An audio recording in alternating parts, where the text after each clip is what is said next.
makikita niyo yan. Mababaw pa yan.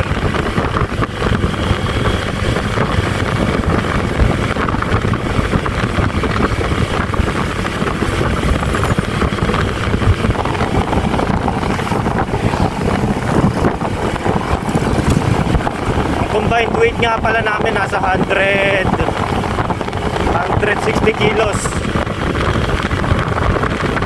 May top box. All stock lahat ng makina.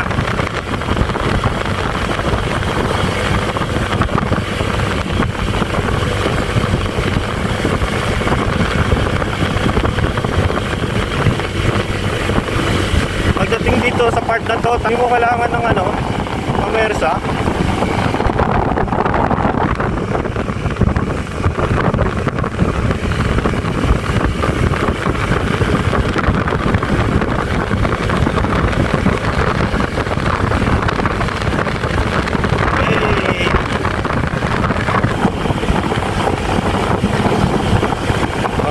Galanggar.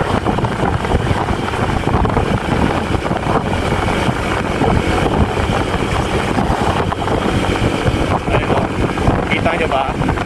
Sobrang kaon yan.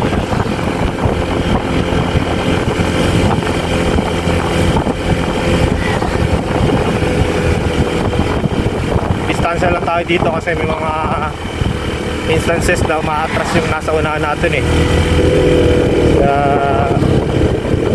Medyo di-distansya tayo.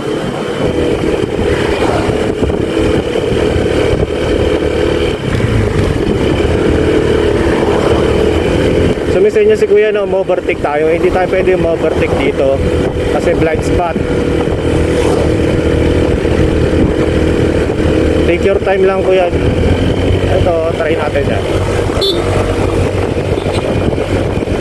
And your basic lang garo. Walang ka-trill-trill. ATV lang sa Kalanggar. Wala basic.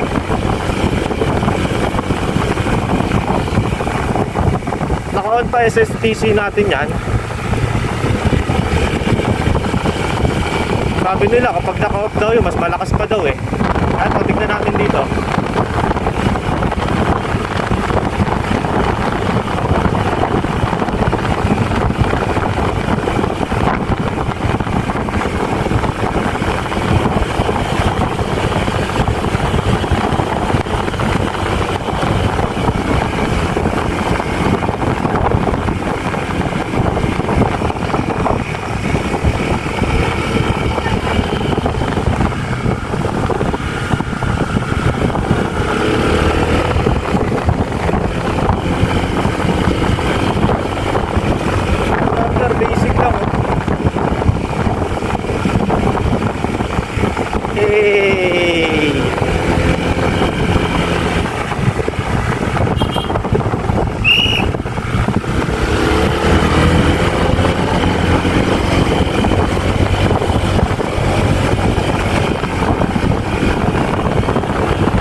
Yun na yun, Gar. Yun na yun. Kaya sa mga nagsasabi dyan, mahina sa paon si ATV. Ayan na ha. 150 kilograms. May top box. All stock. Manilang kay ATV. Tapos na ang usapan. Biro lang. Tayo naman nagda-drive lang naman tayo ng motor. Para ma-enjoy natin yung kalsada. Hindi naman ako pumili ng ATV para makipagkarera eh. Hindi naman tayo karerista. Ina-enjoy lang natin yung biyahe natin.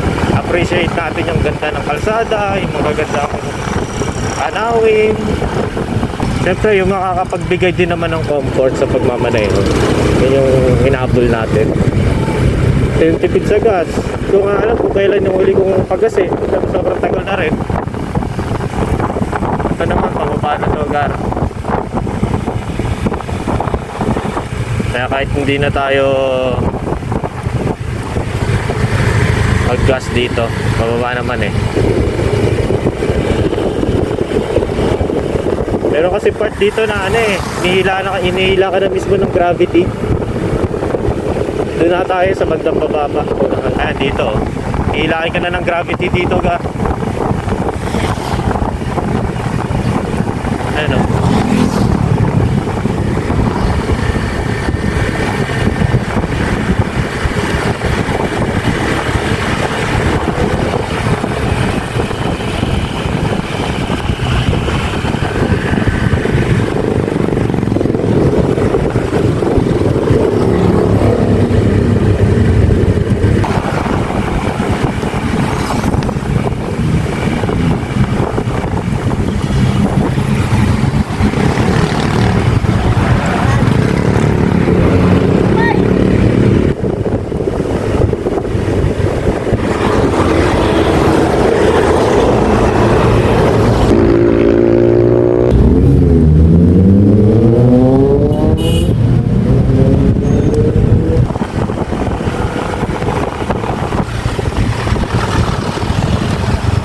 Trenta lang po, 30 lang. Sige po, thank you po.